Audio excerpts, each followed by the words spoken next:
আমাদের মৌলিক অধিকার হচ্ছে খাদ্য, বস্ত্র, শিক্ষা, চিকিৎসা এবং বাসস্থান। এই পাঁচটা অধিকার প্রত্যেকটা মানুষের আছে। তাকে খাওয়ার অধিকার দিতে হবে, তাকে কাপড় চোপড় দিতে, বস্ত্র দিতে হবে, তাকে শিক্ষা দিতে হবে, চিকিৎসা দিতে হবে এবং বাসস্থানের ব্যবস্থা করতে হবে। এই পাঁচটি মৌলিক অধিকার আমাদের সংবিধানে সংরক্ষিত আছে। কিন্তু দুর্ভাগ্য, বিগত যত সরকার এসেছে কোন অবস্থায় এই পাঁচটা অধিকার জনগণ ভোগ করতে পারে না।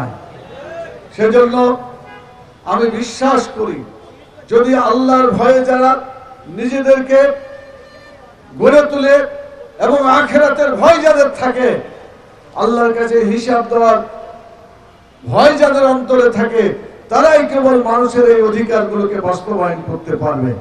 সেই দিক থেকে বাংলাদেশ জামাত ইসলামী, ইসলামী ছাত্র শিবির এই ধরনের লোক তৈরি করছে। আলহামদুলিল্লাহ, আপনারা লক্ষ্য করেছেন কিছুদিন আগে ডাকসু, তারপরে জাকসু, চাকসু এবং রাকসু, এই বিশ্ববিদ্যালয়ের যে স্টুডেন্ট ইউনিয়নগুলো ছিল, আল্লাহর মেহেরবানিতে দেশের জনগণ, বিশেষ করে ছাত্র সমাজ, তারা তাদেরকে ল্যান্ডস্লাইড ভিক্টরি দান করেছেন। আলহামদুলিল্লাহ। পুরো দেখা যায় কারো চাকরি নাই, রাস্তা দিয়ে চললে গুম করে দেয়, প্রতিষ্ঠানে গেলে আবার ফিরে আসতে পারবে কিনা, এই খুন গুমের চিন্তা করে অনেক অভিভাবক তারা হার্ট ফেল করে মারা যায়, বিভিন্ন ভাবে তারা অসুস্থ হয়ে পড়ে। আমি যে কথাগুলো বলছি এটি কি সঠিক কথা নয়?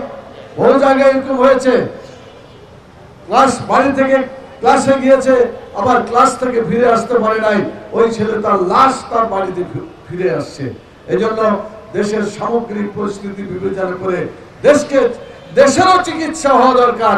বাংলাদেশ দীর্ঘদিন ধরে এই অসুস্থ রোগে ভুগছে। আপনারা কি দেশের চিকিৎসা করতে রাজি আছেন? দেশের চিকিৎসা হলে জনগণের চিকিৎসা হবে অটোমেটিক ইনশাআল্লাহ। আমরা দেখছি 54 বছরের ইতিহাসে এখানে সত্যিকার মানুষ তার অধিকার ফিরে পায় নাই। খাদ্যের অধিকার নাই, বস্ত্রের অধিকার নাই, শিক্ষার অধিকার নাই, চিকিৎসার অধিকার নাই, বাসস্থানের অধিকার নাই। আপনি প্রেস ক্লাবে যান, দেখবেন সেখানে শত শত নয়, হাজার হাজার শিক্ষক আজকে তারা পথে বসে আছে। কারো এমপিভুক্ত হয় না, কারো বেতন পায় না, বিভিন্ন সমস্যায় তারা জর্জরিত, কোনো উপায় না পেয়ে এসে তারা প্রেস ক্লাবের সামনে অবস্থান করছে। দিনের পর দিন, সপ্তাহের পর সপ্তাহ, মাসের পর মাস তারা সেখানে অবস্থান করছে, অথচ তাদের কোনো সত্যিকার ভাবে সুরাহা করতে পারছে না। দেশের সরকার যদি ভালো হতো, সরকার যদি জনগণের প্রতি দায়িত্বশীল হতেন, তাহলে বলেন এরকম অবস্থা কি হতো? মোটেই হতো না। সেজন্য আগামী দিনে একটা ভালো সরকার আমাদেরকে তৈরি করতে হবে। রাসূল সাল্লাল্লাহু আলাইহি ওয়াসাল্লাম বলেছেন, ভালো সরকার হচ্ছে ওই সরকার যে সরকার জনগণকে ভালোবাসে এবং জনগণও সরকারকে ভালোবাসে, এটার নাম হলো ভালো সরকার। আর খারাপ সরকার হচ্ছে সেই সরকার যে সরকার জনগণকে ভালোবাসে না এবং জনগণও সরকারকে ভালোবাসে না। আপনারা কি ভালো সরকার পেতে চান? তাহলে আপনাদেরকে দুটা শর্ত পালন করতে হবে, যে আমরাও সরকারকে ভালোবাসবো, সরকারও আমাদেরকে ভালোবাসবে।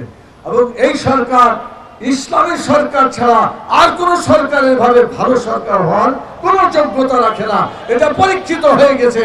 দীর্ঘ 54 বছর ইতিহাসে এই ধরনের কোন সরকার আসে নাই। আপনারা দেখেছেন এই 54 বছরে একটা দল 4 বার ক্ষমতায় এসেছে, আরেকটা দল 3 বার ক্ষমতায় এসেছে, আরো খুচরা দল 2-1 বার ক্ষমতায় এসেছে। কিন্তু দেখা গেছে এতবার আসার পরেও জনগণের কোন কল্যাণ তারা করতে পারে নাই। জনগণের তকদির যে টেবিলে ছিল সেখানেই থেমে গেছে, জনগণের কোনো কল্যাণ হয় নাই। এই জন্য ভালো সরকার গঠন করার জন্য আল্লাহ তাআলা কোরআন মাজিদে বলেছেন, অজালনি মিল্লাতুনকা সুলতানান নাসিরা, যে হে আল্লাহ তুমি আমাদেরকে সাহায্যকারী একটা রাষ্ট্র দাও, যে রাষ্ট্রে তোমার কোরআনের বিধান চালু হয়ে মানুষের কল্যাণ হতে পারে এমন একটি সরকার দাও।